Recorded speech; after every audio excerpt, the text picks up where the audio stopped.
नमस्कार मेरे नौजवान साथी मित्रों, मैं स्टार एजुकेशन की तरफ से एक बार फिर से आपके लिए लाया हूं एक नया वीडियो। और इस बार मैं आपके साथ चर्चा करने जा रहा हूं भारत और ईरान के संबंध की। किस प्रकार इनका संबंध प्रारंभ हुआ, किस प्रकार इनका संबंध चला, कहां तकरारें हुई, नोकझोंक हुई और वर्तमान में इनके संबंध किस प्रकार हैं, इस विषय पे चर्चा करते हैं। तो इस विषय को समझने से पहले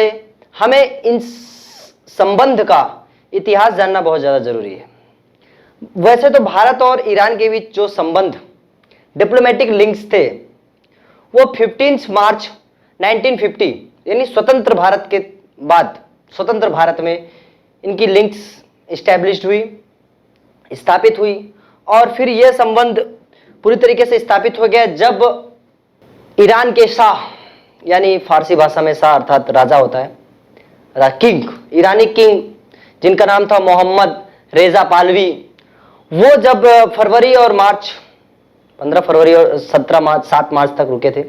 फरवरी मार्च में 1956 में जब उन्होंने इंडिया विजिट किया, इंडिया के भारत के दौरे पे आए, उस वक्त हमारे प्रधानमंत्री पंडित जवाहरलाल नेहरू थे। संबंध और मजबूत हुआ जब हमारे देश के प्रधानमंत्री भी यानी पंडित जवाहरलाल नेहरू भी सितंबर 1959 पे जब वे ईरान होके आए, उन्होंने ईरान का दौरा किया, वहां से संबंध स्थापित हो गया। तो इस प्रकार कह सकते हैं हम कि भारत और ईरान का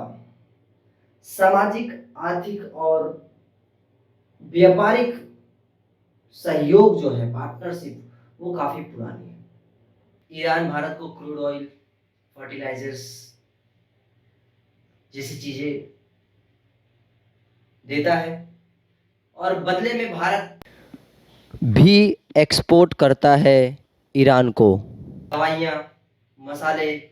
मशीनों के कल पुर्जे और कुछ भी अनाज सामग्री। तो इस प्रकार से इनके बीच में आयात निर्यात का जो सिलसिला है वो कंटिन्यू चलता रहता है। और ये सिलसिला और भी मजबूत हुआ ईस्वी सन 2003 में, जब हमारे उस वक्त के प्रधानमंत्री स्वर्गीय श्री अटल बिहारी वाजपेयी जी ने एक समझौते पर हस्ताक्षर किया। 25 जनवरी 2003 फॉर्मर प्राइम मिनिस्टर उस वक्त के जो हमारे प्रधानमंत्री अटल बिहारी वाजपेयी और ईरान के राष्ट्रपति सैयद मोहम्मद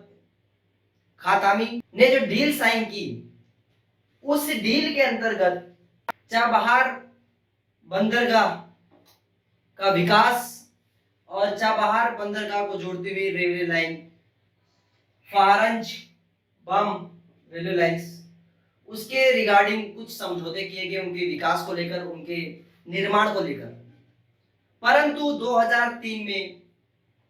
ईरान के ऊपर लगे परमाणु संशोधन के रोक के आधार पर यह डील जो है थोड़ी सी पोस्टपोन हो गई और समय बीतता गया और 2016 में इस समझौते पर थोड़ा ध्यान दिया गया और प्रधानमंत्री नरेंद्र मोदी के तेहरान दौरे के दौरान इस बात पे जोर डाला गया। कौन सी बातें? चाबहार पोर्ट यानी चाबहार बंदरगाह के विकास और चाबहार से लेकर के जहदान तक की रेलवे लाइन। अब जहदान क्या है और चाबहार से रेलवे लाइन से क्या कनेक्शन है, आपके मन में अगर ऐसा प्रश्न आ रहा हो तो मैं आपको बता दूं कि जो चाबहार बंदरगाह है, पहले तो वो बहुत चर्चित है, आजकल मुद्दे में बहुत ज्यादा है, इसका भी कारण मैं आपके साथ इस वीडियो में डिस्कस करने वाला हूं। परंतु सबसे पहले चाबहार और जहदान के बीच में जो रेलवे लाइन का है उसका मैटर मैं आपको समझा देता हूं। देखिए, चाबहार जो पोर्ट है, बंदरगाह है, वो भौगोलिक दृष्टि से अगर देखा जाए तो भारत के लिए कितना महत्वपूर्ण है। ध्यान से देखिए आप, भारत के बंदरगाहों से, मुंबई से चाबहार बंदरगाह सामान के आयात निर्यात के लिए बहुत ज्यादा जरूरी है और इतना ही ज्यादा जरूरी है वो चाबहार से लेकर के जहदान तक के रेलवे ट्रैक्स, क्योंकि देख रहे हैं, आप देख पा रहे हैं किस प्रकार चाबहार से जहदान तक का जो ट्रैक है, अगर वो ट्रैक बन गया तो जहदान से अगर हम देखा जाए तो अफगानिस्तान का बॉर्डर मुश्किल से 40 किलोमीटर दूरी है, 40 किलोमीटर तक की दूरी है, और चाबहार से लेकर के जहदान तक की दूरी लगभग 650 किलोमीटर है। तो वहां पर 650 किलोमीटर तक का रेलवे ट्रैक, ताकि हम अफगानिस्तान में आराम से अपने सामानों का आयात कर सके, भारत, हम यानी भारत, है ना। और वह कब संभव होगा, जब चाबहार बंदरगाह से जहदान तक का रेलवे ट्रैक बनेगा। और इतना ही नहीं, अगर भारत इस मुहिम में कामयाब हो गया, अपने कार्यों में कामयाब हो गया, तो वह सिर्फ अफगानिस्तान ही नहीं, वहां के सभी देशों के साथ, तुर्किस्तान, रसिया,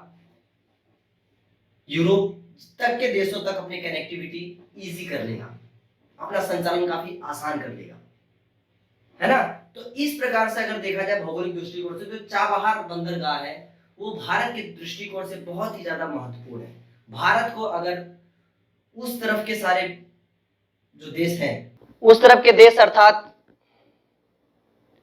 मध्य एशिया में उपस्थित तजाकिस्तान, उज्बेकिस्तान, तुर्कमेनिस्तान, रूस, काफी अटपटे नाम है बट परीक्षा के दृष्टिकोण से आपको याद रखना पड़ेगा। तो इस प्रकार इन सब देशों तक की रीच भारत की काफी स्ट्रॉन्ग हो जाएगी। और ईस्वी सन 2018 में भारत कुछ हद तक सफल रहा। भारत ने ईस्वी सन 2018 में चाबहार बंदरगाह का एक टर्मिनल सफलतापूर्वक बना लिया। आप देख पा रहे हैं इस भाग में भारत ने अपना एक टर्मिनल काफी अच्छी तरीके से विकसित कर लिया, और उस टर्मिनल से काफी ज्यादा फायदा भारत को हुआ, आर्थिक रूप से भी, और जो दोनों देशों के बीच में संबंध थे वो भी काफी गहरे हुए, और इस प्रकार से व्यापार का लेन देन बराबर चल रहा था। परंतु 2018 में जब अमेरिका ने ईरान के ऊपर आतंकवाद समर्थन और कट्टरपंथी सरकार का आरोप लगाकर ईरान के ऊपर प्रतिबंध लगा दिया, और सभी देशों को यह कह दिया कि अपना जो भी कनेक्शन है ईरान के साथ, जो भी व्यापार है, उसको सबको समाप्त कर दीजिए धीरे धीरे। और भारत का जो हमेशा से स्वतंत्र व्यवहार रहा है सबके साथ, वह इस बार नहीं रहा, और भारत ने भी अमेरिका के प्रतिबंध का समर्थन करते हुए जो ईरान से, हालांकि उन्होंने पूरी तरीके से प्रतिबंध नहीं लगाया, क्योंकि भारत में जो पेट्रोलियम आयात होता है उसका बहुत बड़ा भाग ईरान से निर्यात होता है। तो भारत ईरान के साथ एकाएक संबंध नहीं रोक सकता था, तो इसलिए भारत ने जो वहां से आयात हो रही थी उस मात्रा को कम कर दिया। यानी 2017-18 में भारत ने अगर कुछ 4,25,000 बैरल जो ऑयल की थी उसको घटा करके 3 लाख के करीब कर दिया। और यह बात कहीं ना कहीं ईरान के दिल में रह गई, और फिर समय बीतता गया, और आजकल न्यूज में यही चर्चा है कि भारत और ईरान के संबंध थोड़े से खराब हो रहे हैं, क्योंकि ईरान में न्यूज में आ रहा है, सुनने में भी आ रहा है, आपने देखा चीन ने ईरान में कुछ 400 अरब डॉलर इन्वेस्ट करने की बात कही है, जिसके अंतर्गत वह वहां के स्कूलों को डेवलप करेगा, वहां के हाईवेज को डेवलप करेगा, वहां के एयरलाइंस को डेवलप करेगा, वहां के रोड्स, मतलब सारी चीजों को वो डेवलप करेगा। और इस हिसाब से अगर ऐसा हो गया तो भारत का जो संबंध है, भारत का जो पकड़ है ईरान पे, वह कहीं ना कहीं कमजोर हो जाएगी, और इसका बहुत भारी नुकसान भारत को उठाना पड़ेगा, ना कि सिर्फ ईरान से, बल्कि वह जिस देशों तक पहुंच रहा है ईरान के चाबहार बंदरगाह द्वारा, वो सब रीच भारत की समाप्त हो जाएगी, और यह कहीं ना कहीं बहुत बड़ा झटका लगेगा। और इस झटके का एहसास भारत सरकार को हो गया। रिसेंटली हमारे रक्षा मंत्री, हमारे विदेश मंत्री, वे लगातार ईरान के राष्ट्रपति के साथ बातचीत कर रहे हैं और ईरान इसका एक ही कारण बता रहा है कि जब 2016 में चाबहार से लेकर जहदान तक के रेलवेज की जो कोलैबोरेशन हुई थी, उसमें भारत के IRCON और ईरान के रेलवे के बीच एक समझौता हुआ था, जिसमें भारत को 12,018 करोड़ जितनी रकम वहां पे इन्वेस्ट करनी थी, परंतु वह उन्होंने नहीं किया, ऐसा ईरान की तरफ से स्टेटमेंट जारी किया जा रहा है और इस वजह से उन्हें ये कॉन्ट्रैक्ट तोड़ना पड़ा। अब वह रेलवेज का निर्माण ईरान स्वयं कर रहा है।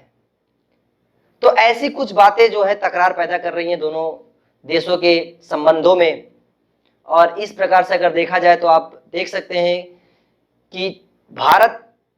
को बेहद नुकसान इसलिए होने वाला है क्योंकि पहले से ही पाकिस्तान, भूटान, बांग्लादेश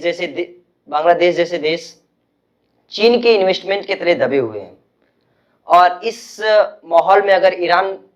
के साथ भी व्यवहार भारत का खराब हो जाता है तो व्यवसायिक रूप से उसे बहुत बड़ा झटका लगने वाला है।